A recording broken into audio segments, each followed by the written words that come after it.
नमस्कार विद्यार्थी मित्रांनो, आज आपण इयत्ता 10वी विषय विज्ञान भाग 2 यावरील पाठ क्रमांक 9 सामाजिक आरोग्य यावरील स्वाध्याय पाहणार आहोत। तर विद्यार्थी मित्रांनो, त्याआधी तुम्ही आमच्या चॅनलला नवीन असाल तर चॅनलला अवश्य सबस्क्राइब करा, जेणेकरून आमचे नवनवीन व्हिडिओ तुम्हाला सर्वात आधी मिळतील। चला आपल्या व्हिडिओला सुरुवात करूया। त्यामध्ये प्रश्न पहिला दिलेला आहे, रिकाम्या जागी योग्य शब्द लिहा। तर हास्य मंडळ हा रिकामी जागा दूर करण्याचा एक उपाय आहे, तर ताणतणाव। मद्य सेवनांच्या मुख्यतः रिकामी जागा संस्थेला धोका पोहोचतो, चेता। सायबर गुन्ह्यांनी आळा घालण्यासाठी रिकामी जागा हा कायदा आहे, ITC ऍक्ट 2000। दुसरं, खालील प्रश्नांची उत्तरे लिहा। कोणकोणते घटक सामाजिक आरोग्य निर्धारित करतात? उत्तर, कोणत्याही समाजाचे आरोग्य टिकून राहण्यासाठी त्या ठिकाणी असणाऱ्या सोयीसुविधा चांगल्या असणे आवश्यक आहे। उदाहरण, अन्न, वस्त्र, निवारा, पाण्याची सोय, उपचार, शिक्षणाच्या सोयी व समाधान संधी, परिसरांची स्वच्छता, परिवार, सुलभता इत्यादी। आजूबाजूंची सामाजिक परिस्थिती व राजकीय आधार हे तसेच गुन्हेगारी असणे नसणे अशा अनेक बाबींचा सामाजिक आरोग्याशी संबंध आहे। तसेच उद्याने, मैदाने, खेळण्यासाठी मोकळ्या जागा ह्या व्यक्ती विकासासाठी महत्त्वाच्या ठरतात। त्यांच्यात बरोबर प्रत्येकाचे व्यक्तित्व खंबीर आणि आनंदी असणे जरुरीचे आहे। व्यसनाधीनता, गुन्हेगारी प्रवृत्ती, विचित्र वागणे आणि विकृत विचार हे सामाजिक आरोग्य बिघडण्यास कारणीभूत होतात। मित्र या नातेवाईकांचा मोठा संग्रह असणे, समवयस्क चांगले मिळवणे, एकटेपणाने राहायचे झाल्यास योग्य छंद जोपासणे, आपल्या कामात आणि कर्तव्यात न चुकता झोकून देणे, इतरांप्रती विश्वास, आदर व माणसाचा स्वीकार करण्याची प्रवृत्ती असे सर्व घटक सामाजिक आरोग्य टिकवून ठेवतात। इंटरनेट, मोबाईल फोन्सच्या सतत संपर्कात राहिल्याने व्यक्तीमध्ये कोणकोणते बदल घडतात? उत्तर, इंटरनेट, मोबाईल फोनच्या सतत संपर्कात राहिल्याने लोकांवर शारीरिक, मानसिक आणि सामाजिक परिणाम होतात। मोबाईल फोनच्या कारणामुळे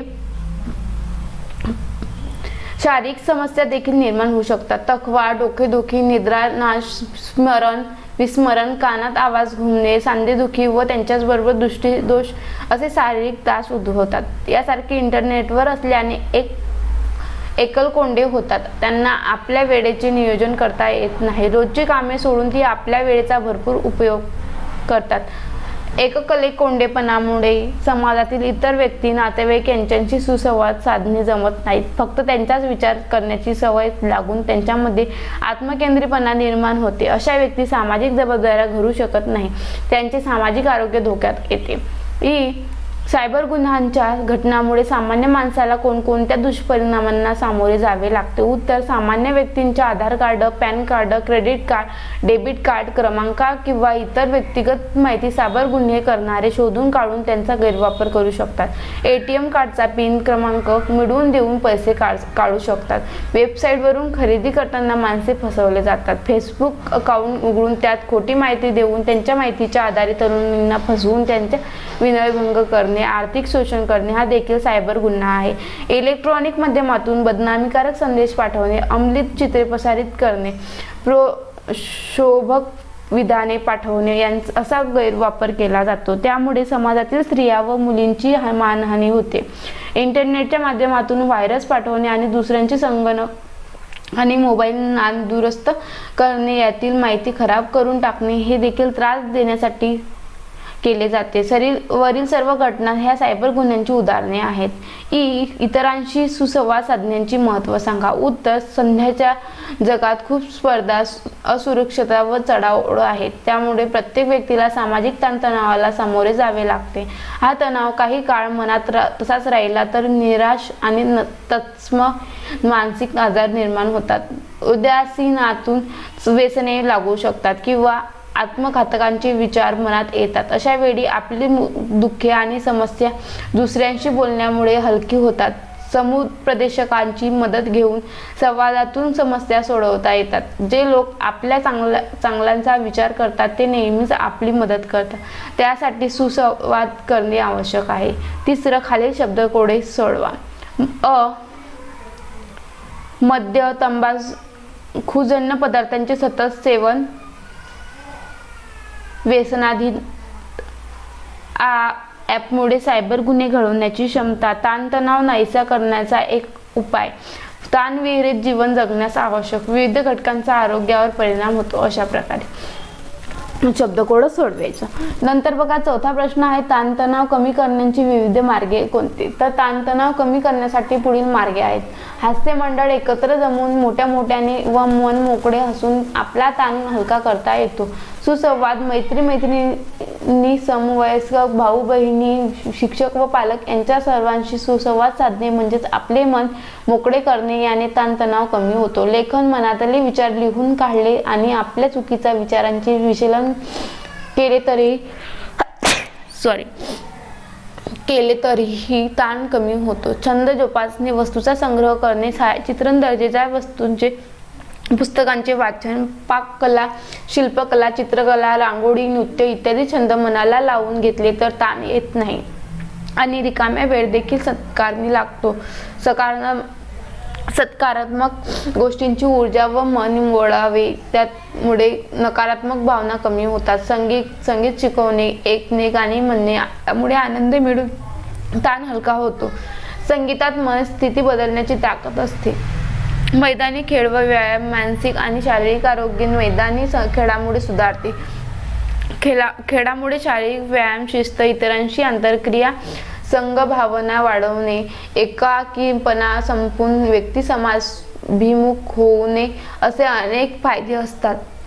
योगाचा पण सराव असावा. निसर्ग भ्रमण, पक्षी निरीक्षण, पाळीव प्राण्यांचे संगोपन यानेही ताण कमी होतो. 5. प्रत्येकी 3 उदाहरणे द्या. ताणतणाव कमी करणारे छंद. उत्तर, संगीत ऐकणे, निसर्ग निरीक्षणाचा छंद, चांगली पुस्तके वाचणे. सामाजिक आरोग्य धोक्यात आणणारे रोग. उत्तर, एड्स, क्षयरोग, कुष्ठरोग.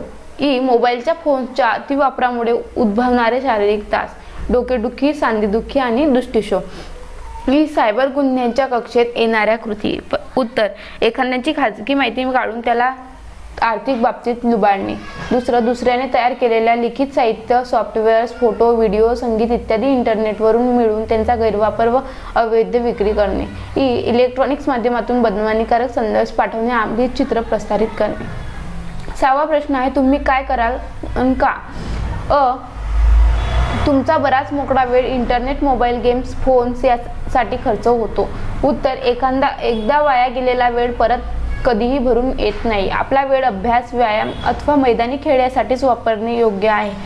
फावल्या वेळात आईबाबांना मदत करणे अयोग्य आहे. परंतु जर कामाशिवाय इंटरनेट वापरणे, अयोग्य व्हिडिओ पाहणे, संगणकावर किंवा मोबाईलवर गेम्स खेळत राहणे आणि फोनचा अतिवापर करणे अशा सवयी लागल्यात की त्यातेच व्यसन होते. त्यामुळे आपली ही सवय प्रयत्नपूर्वक कमी करू. आपला वेळ वाया चाललेला आहे हे ध्यानात ठेवू. त्या वेळात काही सकारात्मक व विधायक कामे करू. शेजारच्या मुलांचा तंबाखू खायला आवडते. तर उत्तर, तंबाखू खाणे म्हणजेच कर्करोगाला निमंत्रण आहे. हे पटवून देण्यासाठी शेजारच्या मुलाला तंबाखू खाण्याचे दुष्परिणाम समजावून सांगू. वेगवेगळ्या माध्यमात तंबाखूचे दुष्परिणाम दर्शवणारी चित्रे, फोटो उपलब्ध आहेत. ती त्या मुलाला दाखवू. त्यांच्या पालकांना व सवयीविषयी सांगू. त्यांचे व्यसन दूर करण्यासाठी प्रयत्न करू. तुमची बहीण अबोल झाली आहे, सतत एकटी राहते. उत्तर, सतत अबोल राहणाऱ्या व्यक्तींच्या मनात नाना विचार येत असतात. कधी अशी व्यक्ती निराशाने ग्रस्त असते. त्यासाठी बहिणीला एकटे पडू देणार नाही. तिच्याशी बोलत राहिले पाहिजे. तिच्या मित्रमैत्रिणींना घरी बोलवून त्यांच्याबरोबर तिला मिसळायला युक्त केले पाहिजे. तिला जे आवडेल असे छंद जोपासायला मदत केली पाहिजे. समुपदेशकांची मदत देखील घेता येते. घराच्या भोवताली रिकामी जागा आहे, त्याचा सदुपयोग करायचा आहे. उत्तर, घराच्या भोवताली असलेल्या रिकामी जागेची उपयोग छोटीशी बाग बनवण्यासाठी करता येईल. त्यासाठी माती आणून तिथे रोपे लावता येतील. रोपांची नर्सरी सुरू करता येईल.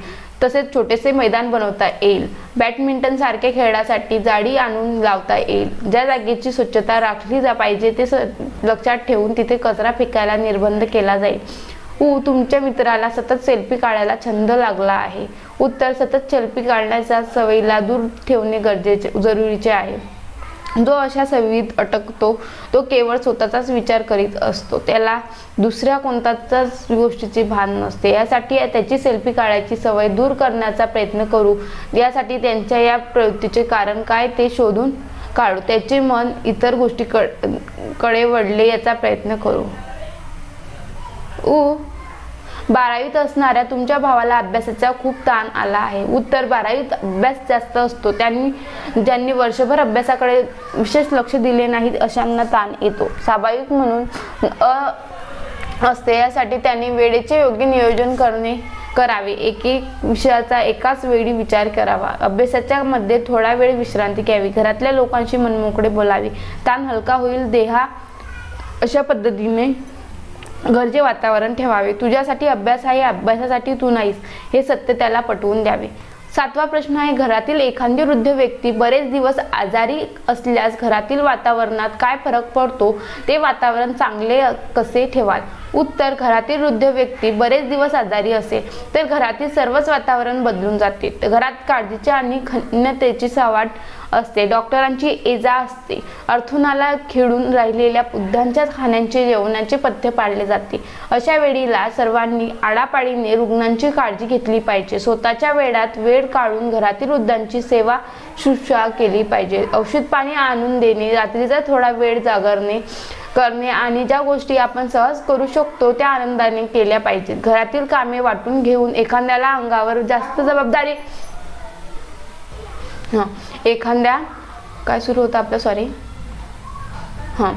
तर घरातील कामे वाटून घेऊन एखाद्याला अंगावर जास्त जबाबदारी पडणार नाहीत हे लक्षात घेतले पाहिजेत. घरातले वातावरण आनंदी ठेवले पाहिजेत. अशा प्रकारे 7वा प्रश्न होता. तर विद्यार्थी मित्रांनो, अशा प्रकारे आपण पाठ क्रमांक 9 वरील स्वाध्याय बघितला. तुम्हाला व्हिडिओ आवडला असेल तर व्हिडिओला लाईक करा आणि चॅनलला सबस्क्राईब करायची विसरू नका, जेणेकरून आमचे नवनवीन व्हिडिओ तुम्हाला सर्वात आधी मिळतील. भेटूया पुढच्या व्हिडिओमध्ये. तोपर्यंत बाय बाय.